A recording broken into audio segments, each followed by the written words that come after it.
नमस्कार दोस्तों, स्वागत है आपका हमारे YouTube channel target civil services में। आज है 31 जनवरी और हर दिन की तरह आज भी हम मध्य प्रदेश के डेली करंट अफेयर के साथ पढ़ेंगे मध्य प्रदेश 2020 का करंट अफेयर। तो लेक्चर ध्यान से देखिएगा। तो चलिए स्टार्ट करते हैं। देखिए, अभी हमारे मध्य प्रदेश में एक अभियान चलेगा। कौन सा? 31 जनवरी से लेकर 2 फरवरी तक की पल्स पोलियो अभियान। ठीक है, तो इसमें सभी परिजनों से अपील है कि अपने 5 साल तक के बच्चों को नज़दीकी पोलियो बूथ पर ले जाकर 2 बूंद दवा की अवश्य पिलाए। ठीक है, तो अब देखते हैं हम कल का रिवीजन। तो चलिए स्टार्ट करते हैं। मुख्यमंत्री श्री शिवराज सिंह चौहान ने 2023 तक 100% ग्रामीण घरों में पेयजल उपलब्ध सुनिश्चित करने के निर्देश दिए। तो कब तक दिए? ये 2023 तक, याद रखिएगा। और जो हमारी भारत सरकार है तो उसने हर घर जल का लक्ष्य कब तक रखा है? तो ये रखा है 2024 तक रखा है। ठीक है, तो याद रखिएगा। मध्य प्रदेश सरकार ने राज्य में किसी भी उद्यम को शुरू करने के लिए 30 दिन की समय सीमा निर्धारित की है। कितने दिन की? 30 दिन की। ठीक है, और ये किसने कहा? ये एक वेबिनार में हमारे सूक्ष्म लघु एवं मध्यम उद्यम मंत्री कौन है? ओम प्रकाश सकलेचा, इन्होंने निर्देश दिए। ठीक है, मंत्री श्री हरदीप सिंह डंग, इनके पास कौन सा विभाग है? इनके पास नवीन एवं नवकरणीकरण ऊर्जा विभाग है। ठीक है, तो इन्होंने 29 जनवरी को मंदसौर जिले के ग्राम खजूरी गौड़ में महाराणा प्रताप की मूर्ति का अनावरण किया। ठीक है, मुख्यमंत्री श्री शिवराज सिंह चौहान ने सागर जिले में ऑटोमेटिक सांची डेयरी संयंत्र का लोकार्पण किया। ये कब किया? इन्होंने 30 जनवरी को किया है। ठीक है, तो याद रखिएगा। और इसकी लागत कितनी आई है? तो ये लागत आई है 40 करोड़ रुपए। ठीक है, मुख्यमंत्री श्री शिवराज सिंह चौहान 30 जनवरी को प्रदेश के 20 लाख किसानों के खाते में 400 करोड़ रुपए की राशि किसान सम्मान निधि का अंतरण करेंगे। ठीक है, तो इन्होंने 30 जनवरी को कर चुके हैं। ठीक है, तो देखिए इसके अंतर्गत क्या होता है, जो हमारी स्टेट गवर्नमेंट है वो 2 किस्तों में 2-2 हज़ार रुपये किसानों के खाते में डालती है। ठीक है, तो स्टेट गवर्नमेंट के साइड से किसानों को कितने मिलते हैं? 4,000 रुपये।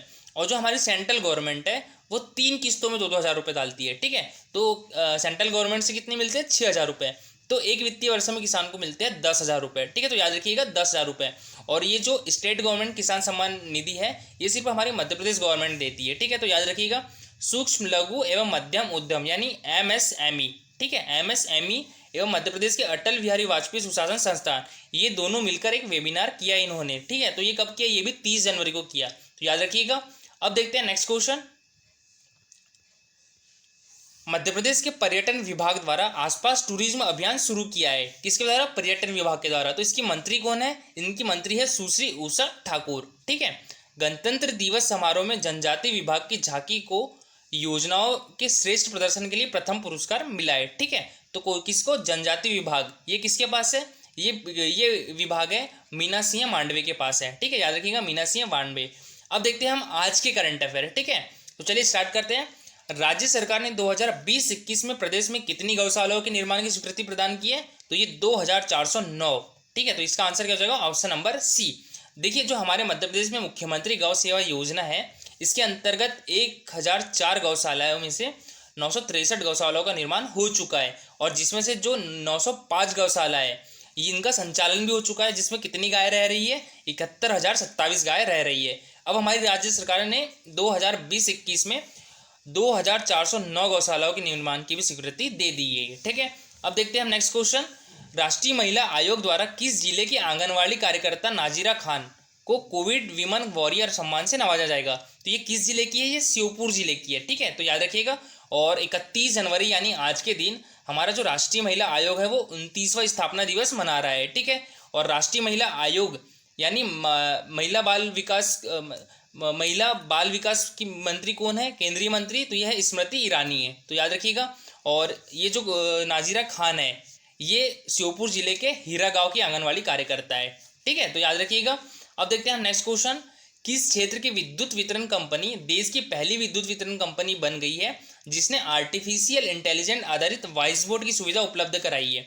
तो ये कौन सी विद्युत वितरण कंपनी है? ये मध्य क्षेत्र विद्युत वितरण कंपनी है। ठीक है, तो याद रखिएगा मध्य क्षेत्र विद्युत वितरण कंपनी देश की पहली विद्युत वितरण कंपनी बन गई है जिसने आर्टिफिशियल इंटेलिजेंस आधारित वॉइस बोर्ड की सुविधा उपलब्ध कराई है। ठीक है, और इसके लिए नंबर भी दिया गया है 1912। अगर आप मध्य क्षेत्र विद्युत वितरण कंपनी के अंतर्गत आते हो, उसके उपभोक्ता हो, तो इसका कॉल सेंटर नंबर है 1912। आप कोई भी शिकायत हो दर्ज करवा सकते हो। ठीक है, कोई भी शिकायत हो दर्ज करा सकते हो। और जो मध्य क्षेत्र विद्युत वितरण कंपनी के महाप्रबंधक कौन है? तो यह है अभिषेक मार्तंडे।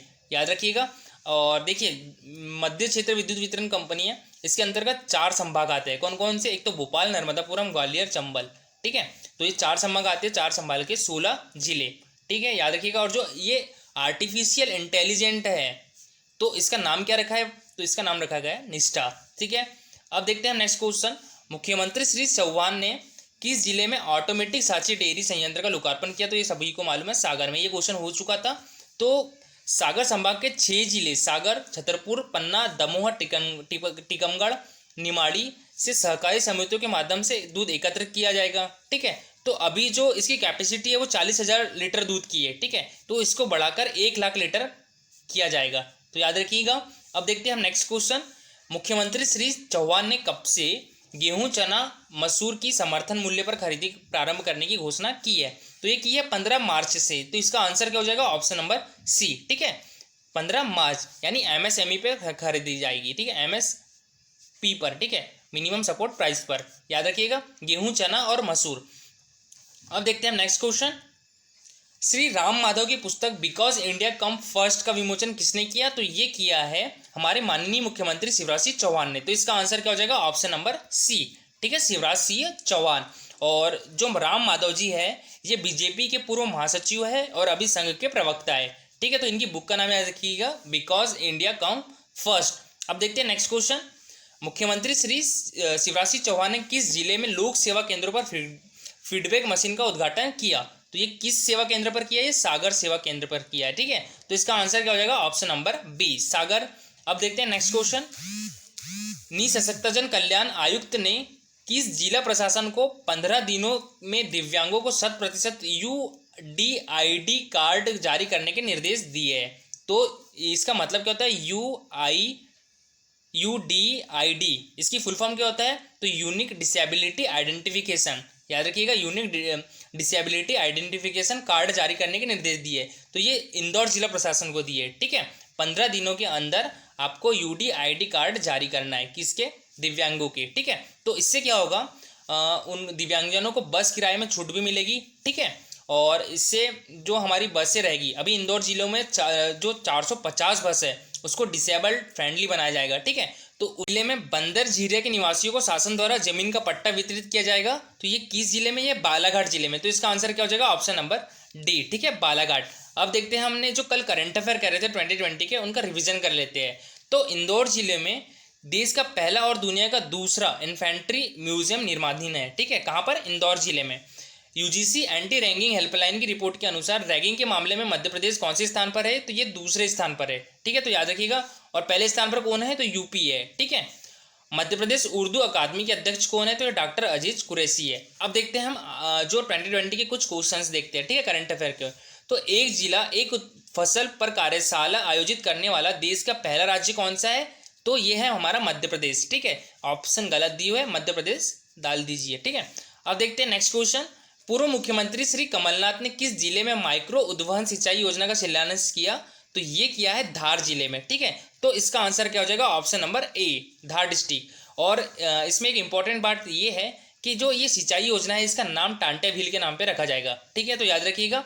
अब देखते हैं नेक्स्ट क्वेश्चन। मध्य प्रदेश के किस रेलवे स्टेशन को बाल मित्र स्टेशन बनाए जाने का निर्णय लिया है? तो ये इटारसी रेलवे स्टेशन को। तो इसका आंसर क्या हो जाएगा? Option number B. ठीक है, इटारसी रेलवे स्टेशन जंक्शन है ये।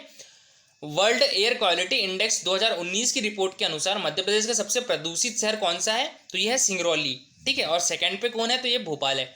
याद रखिएगा। ठीक है, तो वर्ल्ड एयर क्वालिटी इंडेक्स की रिपोर्ट के अनुसार मध्य प्रदेश का सिंगरौली दुनिया का 68वां और भारत का 33वां सबसे प्रदूषित शहर है। ठीक है, और बात करें हम भोपाल की तो दुनिया में 170वां सबसे प्रदूषित शहर है और भारत में 55वां।